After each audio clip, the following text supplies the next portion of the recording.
le monde, ici Sylvain Descoteaux, le coach. Aujourd'hui, on va parler de la chose que j'ai le plus sur la terre, c'est la balance.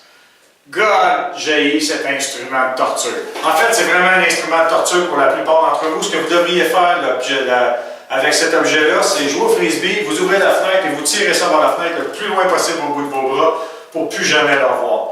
Je sais que vous ne le ferez pas, surtout si vous êtes dans un processus de perte de poids. Vous allez capoter avec ça, vous allez vous peser à tous les jours, 2 fois par jour, 3 fois par jour, et vous allez paniquer inutilement. C'est la raison pour laquelle, d'ailleurs, il y a 2 raisons pour lesquelles je n'aime pas la balance.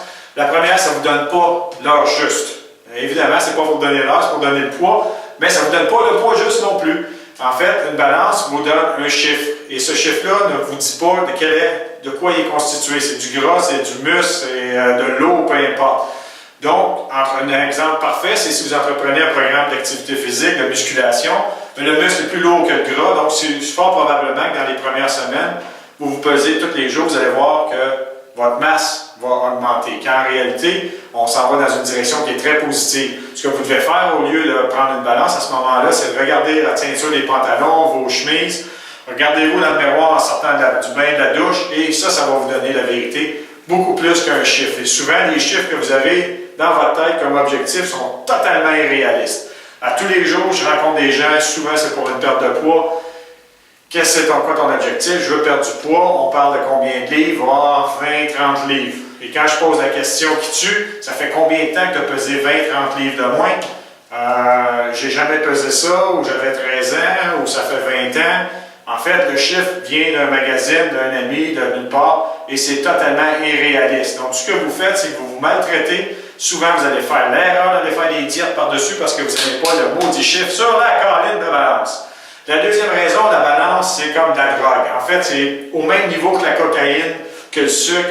Les gens qui ont une perte de poids vont coller sur cet objet-là et ne vont pas être capables de s'en détacher. Peu importe ce qu'on dit, ils nous disent tous qu'ils se pèsent une fois par semaine, une fois par mois, mais on sait très bien que ce n'est pas vrai. De toute façon, ils viennent me voir pour me dire que la balance dans le vestiaire n'est pas bonne. Donc, la preuve. Donc, ce que je vais faire, étant donné que vous n'êtes pas capable de vous en séparer, bien, je vais simplement vous montrer de quelle façon vous en servir. En fait, c'est simple, il y a une chose qu'il faut le faire, il faut se discipliner un peu. Je sais que ça ne sera pas facile, mais les études ont démontré qu'il y a, entre autres, une journée dans la semaine qui était préférable de se peser. Et cette journée-là, c'est le mercredi. Pourquoi le mercredi? Il y a 2 raisons. En fait, la première, c'est que les gens vont habituellement abuser les week-ends. Et la preuve dans le gym, les lundis, c'est toujours la journée la plus occupée. Aller dans n'importe quel centre de conditionnement physique. Vous allez voir tout le monde qui est là, qui vous canne bleu, qui ont abusé un peu de la fin de semaine, puis ils se sentent coupables. La deuxième raison, c'est les études ont démontré que c'est le mercredi que tout est le plus stable. Et l'idéal, c'est de se peser en se levant le matin, avant d'avoir bu, avant d'avoir mangé. Donc, c'est de cette façon-là que vous allez avoir une mesure qui est le plus exacte possible. Et le fait de toujours se peser dans la même circonstance, dans le même environnement, mais ça va nous permettre de se mesurer, de voir notre évolution. C'est le but d'une balance. En fait, le chiffre sur la balance, on s'en fout. Ce qu'on veut voir, c'est l'évolution. Même si c'est 250 livres, est-ce que ça s'en va vers 259 ou ça s'en va vers 240? Dans quelle direction ça va? À quelle vitesse ça va? La balance peut être utile dans ce moment-là. Que le chiffre lui-même soit 180, 200, 132, 300, on s'en fout. Vous savez ce que vous êtes gros, si vous êtes maigre, vous êtes maigre. Le but du jeu, c'est de voir dans quelle direction, quelle évolution on a en fonction de nos objectifs.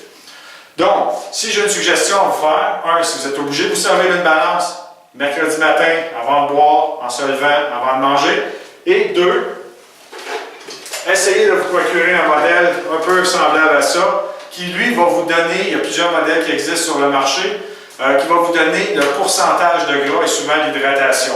D'autant plus le pourcentage de gras, parce que ça nous donne la vérité. Ça nous donne une bonne idée de l'évolution, est-ce qu'on est de plus en plus gras ou on est de plus en plus maigre. Et ça ne ment pas.